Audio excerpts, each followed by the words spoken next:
Hello my friends, and welcome to another edition of What's New in Quix Streams. Now for those of you who don't know me, my name's Tim, and I'm a contributor and maintainer of Quix Streams. And today we're going to cover Quix Streams version 2.10, which adds support for the Schema Registry. Now before we get started, be sure to like and subscribe so that way you can stay up to date with all the latest changes, because we've actually been adding them like wildfire, so you'll really want to stay tuned to that. But with that, let's go ahead and dive right in. All right, now, before we dive right into how you actually use a schema registry, I do want to outline a couple things about it in broad strokes. So first of all, if you're not familiar with what a schema registry is, I wouldn't worry too much about it. It's a fairly advanced thing to use. There is some powerful features around it, but it is not a minimal investment. There is a lot of work that goes into using and maintaining these schemas. So if you're already happy with your data management structure at the moment, I wouldn't stress too much about it. And you can largely ignore this update. Now, secondly, for our Quix Cloud customers, you absolutely will be able to use a schema registry alongside the Quix Cloud, but you will have to manage and maintain your own. We're not going to have a way of setting one up or maintaining it directly in the Quix Cloud, largely for licensing agreement reasons.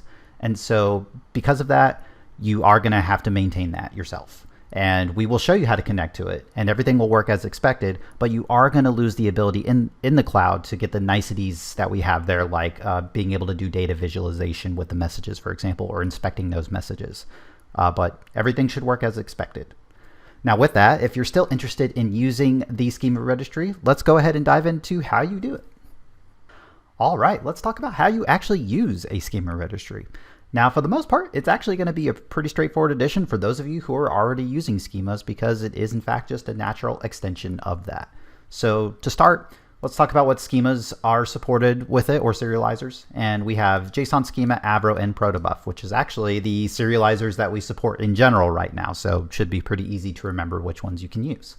And I'm not going to go over the Avro serializer and deserializer in detail. It's only necessary for explaining how the registry works, which to that end, we have two new things that you need to be aware of: the schema registry client config and serialization config.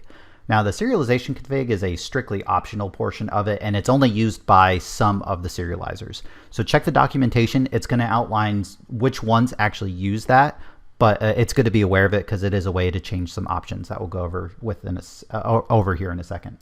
Now, here's a schema. Nothing really to talk about there. This is an Avro schema. And so the first thing to talk about is the schema registry client config, which this is, of course, setting up how you connect to your schema registry. And of course, you must provide a URL. And we currently support either basic auth, and we also support SSL as well. So with that, we also have this schema registry serialization config. And as I said, this basically just provides some settings around things like how schemas are registered or how they're accessed, and it's going to be entirely dependent on that serialization type that you pick. So just be aware of it. It's optional. There are already sensible defaults where necessary there. So in large part, you probably won't even need to use it, but it is there should you need it. So as you can see, we have our typical Avro deserializer and serializer that you've seen before. And the only thing we really have to add is the schema registry client config and serialization config. And as you can see, the client config is add to both the serializer and deserializer. But in this case, the serializer is the only thing that actually uses the schema registry serialization config. And with that, you should be able to connect to a schema registry. As you can see, it's relatively painless. And so that's all I've got for you with that. All right, my friends, that's all I've got for you today. Thanks again so much for tuning in, and be sure to like and subscribe so that way you can stay up to date with all of our latest features that we have coming up on the horizon. But until then, I'll see you guys in the next video. Thank you so much for joining me.